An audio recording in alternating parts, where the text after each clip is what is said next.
रामू नाम के एक गरीब किसान के पास गाय थी। रामू को अपनी गाय अपनी संतान की भांति बहुत ज्यादा प्रिय थी। रामू सुबह शाम अपनी गाय को चारा पानी दिया करता था, लेकिन बदले में वो गाय रामू को बस थोड़ा सा ही दूध दिया करती थी, जिससे रामू के घर में 2 वक्त की चाय आराम से बन जाया करती थी।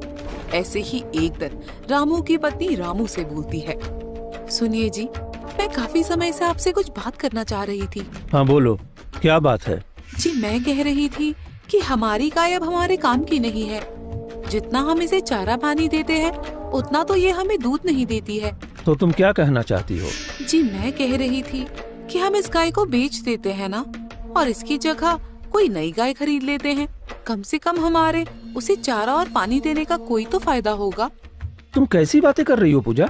ये मेरी गाय नहीं बल्कि मेरी संतान है, और तुम मुझे अपनी संतान को बेचने के लिए बोल रही हो?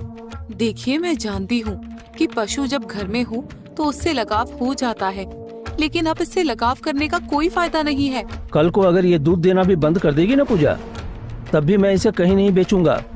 ये छोटी सी थी तब मैं इसे अपने घर लेकर आया था। जब तक इसका जीवन है ये मेरे साथ ही रहेगी।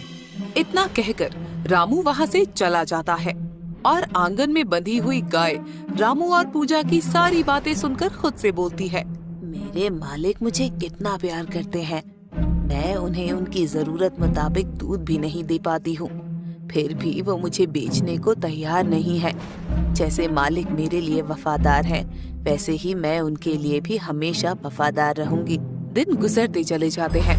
रामू तो अपनी गाय का पूरा ख्याल रखता है, लेकिन पूजा को अब घर में बंधी वो गाय बिल्कुल भी अच्छी नहीं लग रही थी। रामू आगे पीछे होता तो पूजा उस गाय को भला बुरा कहने लगती। ऐसे ही एक दिन पूजा खुद से बोलती है, मेरे पति तो इस गाय को घर से निकालेंगे नहीं, अब मुझे ही कुछ करना पड़ेगा। इतना चारा खिलाना और पानी पिलाना बेकार जा रहा है इस गाय के ऊपर। मुझे तो ये फूटी आंख नहीं सुहाती अपने घर के आंगन में। ये जाएगी तो कम से कम मैं कोई नई गाय या भैंस लेकर तो आ पाऊंगी, जो मुझे दूध देगी और फिर उसका दूध निकालकर मैं बेचकर थोड़े पैसे कमा लूंगी। रामू के गांव में ही रहने वाला राकेश नाम का एक आदमी था, जो रामू से बहुत ज्यादा चिढ़ा करता था। दरअसल रामू एक बहुत ही अच्छा आदमी था, जिस वजह से गरीब होने के बावजूद भी यदि रामू गांव में किसी से मदद मांगता तो कोई भी उसे मना नहीं करता था। पूरे गांव में अमीर लोगों से भी ज्यादा इज्जत गरीब रामू की थी, और यही चीज राकेश को बिल्कुल भी अच्छी नहीं लगती थी। उसे इस बात की बहुत अच्छे से खबर थी कि रामू की पत्नी अपने घर में बंधी हुई गाय को बिल्कुल भी पसंद नहीं करती है, और वो कहीं न कहीं